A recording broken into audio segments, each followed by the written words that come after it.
Assalamualaikum warahmatullahi wabarakatuh. Perkenalkan, saya Hardina Amelia, mahasiswa Sosiologi Universitas Padjadjaran dengan NPM akhir 0005. Oke, kali ini kita akan membahas mengenai pemberdayaan. Berbicara mengenai pemberdayaan, tentunya kita harus tahu siapa aja subjek dari pemberdayaan tersebut.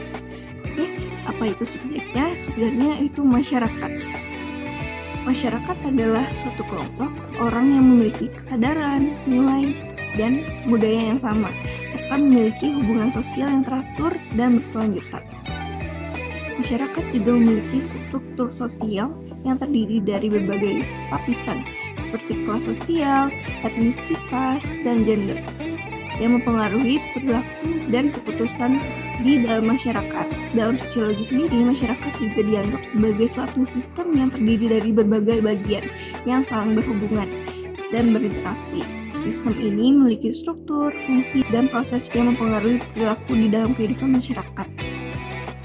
Pemberdayaan sosial merupakan upaya mengembangkan kemandirian pada masyarakat dengan meningkatkan pengetahuan, sikap, keterampilan, perilaku, kemampuan, kesadaran, serta memanfaatkan sumber daya agar terciptanya kesejahteraan sosial.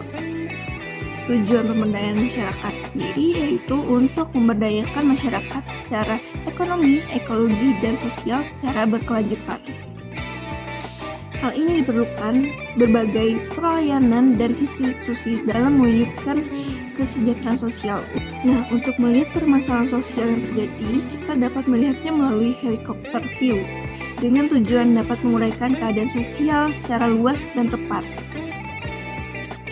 Oke, dalam melakukan pemberdayaan, kita harus mengetahui apa aja strategi utama dalam pemberdayaan masyarakat tersebut. Pertama yaitu menciptakan iklim, memperkuat daya, dan melindungi. Dalam hal ini, kita harus mengetahui potensi apa saja yang ada di wilayah pemberdayaan dan menemukan upaya dalam mengembangkan potensi agar dapat mendorong kesejahteraan masyarakat.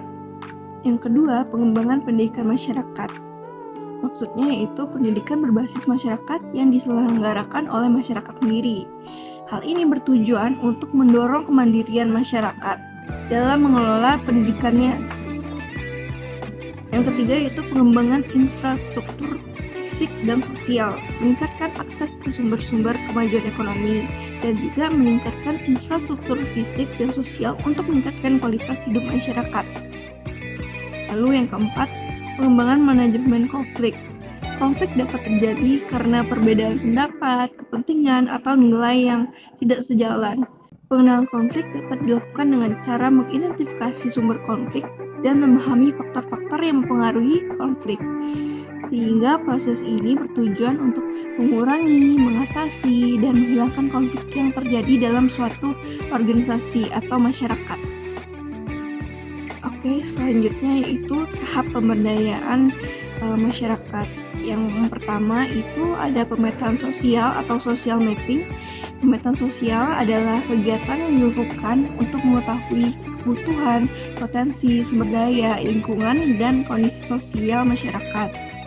Tujuannya adalah untuk mengenal stakeholder di masyarakat, mengidentifikasi dan menganalisis potensi konflik, serta menentukan alokasi dana dan sumber daya manusia yang digunakan.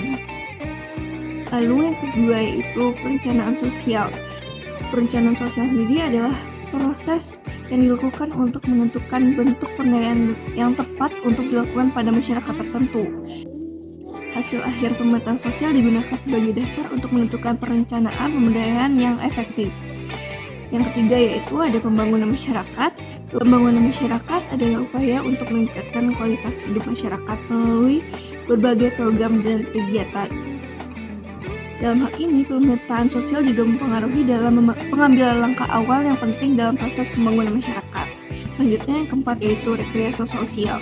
Rekayasa sosial adalah kegiatan yang dilakukan untuk mengubah perilaku dan pola pikir masyarakat. Dalam hal ini, pemetaan sosial juga mempengaruhi dalam menentukan sebagai dasar untuk menentukan strategi yang efektif dalam mengubah perilaku masyarakat.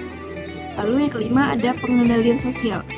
Dalam tahap pengendalian sosial ini, kita harus mengetahui apa saja upaya untuk mengatur dan mengelola perilaku masyarakat agar sesuai dengan tujuan yang diinginkan. Lalu yang terakhir yaitu adalah tertib sosial. Tertib sosial sendiri adalah kondisi atau keadaan di mana masyarakat hidup dengan aturan dan norma yang jelas. Sehingga hal ini membuktikan bahwa tahap sebelumnya sudah berjalan secara efektif dan menciptakan keadaan yang kondusif pada masyarakat. Oke, selanjutnya kita masuk ke cara meningkatkan partisipasi masyarakat dalam kegiatan pemberdayaan. Yang pertama yaitu membangun komunikasi. Komunikasi yang efektif antara pemerintah, organisasi, dan masyarakat adalah kunci untuk meningkatkan partisipasi masyarakat.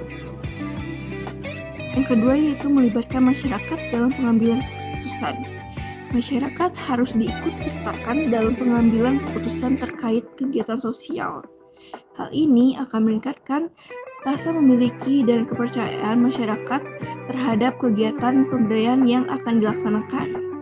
Lalu yang ketiga, mendorong partisipasi melalui kegiatan sosial dan budaya. Kegiatan sosial dan budaya seperti pertemuan rutin, acara budaya, dan kegiatan bakti sosial dapat mendorong partisipasi masyarakat. Lalu yang keempat, mengadakan pelatihan pengembangan keterampilan. Tentu saja dalam melakukan pemberdayaan kita harus melatih masyarakat dalam mengembangkan keterampilannya agar masyarakat mengetahui apa saja potensi yang dimiliki olehnya. Oke, yang kelima yaitu mengadakan pertemuan rutin dengan masyarakat untuk membahas masalah dan tujuan kegiatan sosial. Oke, yang keenam yaitu jaringan dan koneksi. Untuk melakukan pemberdayaan sendiri kita harus membangun dan mengembangkan jaringan dan koneksi antara masyarakat, organisasi, dan pemerintah sehingga pemberdayaan dapat berjalan secara efektif. Oke, sebagai sosiolog harus memiliki empowerment skills atau keterampilan pemberdayaan. Apa saja itu? Yang pertama, dapat menghilangkan pelabelan negatif terhadap klien yang kita dampingi. Yang kedua, meningkatkan kesadaran individu akan sumber daya di dalam keluarga, pendidikan, dan komunitas. Lalu yang ketiga, menumbuhkan perubahan dalam mentalitas klien untuk membantu mereka melihat diri mereka sendiri sebagai pribadi yang kuat dan kompeten untuk melakukan perubahan. Yang keempat, dapat menumbuhkan kepercayaan pada individu atau kelompok terhadap sumber daya, kapasitas, dan impian mereka. Lalu yang kelima, yaitu menghilangkan pandangan paternalistik terhadap orang-orang yang gagal untuk mengenali potensi dan kelebihan mereka. Oke, sekian penjelasan dari saya. Terima kasih atas perhatiannya. Assalamualaikum warahmatullahi wabarakatuh.